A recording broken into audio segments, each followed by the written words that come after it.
प्यारा ॿारो, बाजी गुलबनू जी तरफां तव्हां सभिनी खे भलीकार। तव्हां ॿुधी रहिया आहियो दिलचस्प अखाणियूं। अचो त अॼु जी अखाणी ॿुधूं ऐं लुत्फ अंदोज़ थियूं। जंगल जो राज़। रूथ टेरी लाइ दुआ करे थी।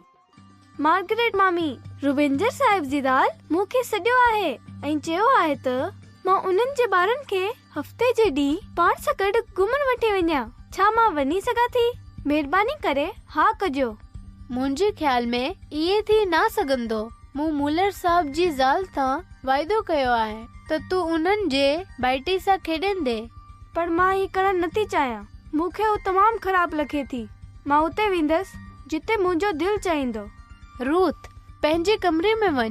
मूं सम्झो हो त तूं बदलजी चुकी आहीं। मूंखे का परवाह न आहे। पर रूथ खे परवाह हुई। वो बिस्तरे ते लेटी वई ऐं थोरो रोई। रूथ, तुंहिंजो मसलो छा आहे? मां वरी ख़राब थी वेंदसि। छा सुठो दरार मूंसां अञा बि प्यार कंदो? मार्गरेट मामी, छा तव्हांखे लॻे थो तो हू मूंखे माफ़ करे छॾींदो? हा ज़रूर रूथ, जेकॾहिं तूं वाकई शर्मिंदा आहीं ऐं खुदावन यसू खां माफ़ी घुरींदे त हू तोखे माफ़ करे छॾींदो। रूथ दुआ कई ऐं उन पंहिंजी मामी खां बि माफ़ी घुरी। पोइ हू इत्मीनान ऐं ख़ुशी सां सुम्ही वई ऐं ईंदड़ ॾींहं जे इंतज़ार में रही। रूथ ऐं फिलिप लिकी जंगल वञण जो मंसूबो ठाहिण लॻा। ॿई भाउ ऐं भेण सुबुह सवेरे ई गायब थी विया।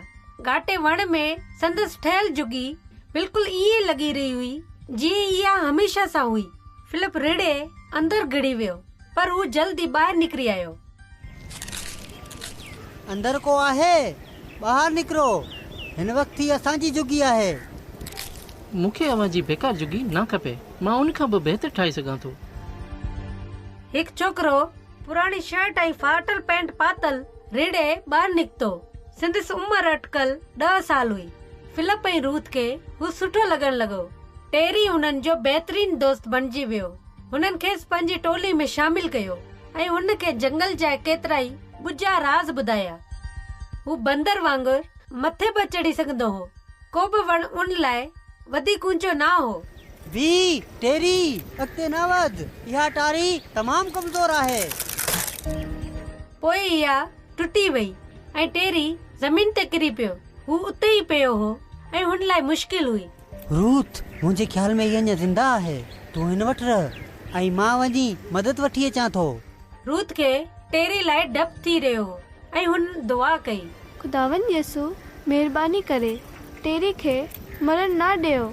मां हुन खे तव्हां जे बारे में ॿुधाइण चाहियां थी त जीअं हू बि तव्हां जी हिकु ढिढ बणिजी सघे। आख़िरकार मदद अची वई। वॾे एहतियात सां टेरी खे स्ट्रेचर ते लेटायो वियो ऐं अस्पताल खणी विया। रूथ, छा तोखे लॻे थो त टेरी मरी वेंदो? तव्हांखे ईंदड़ ड्रामे में ख़बर पवंदी।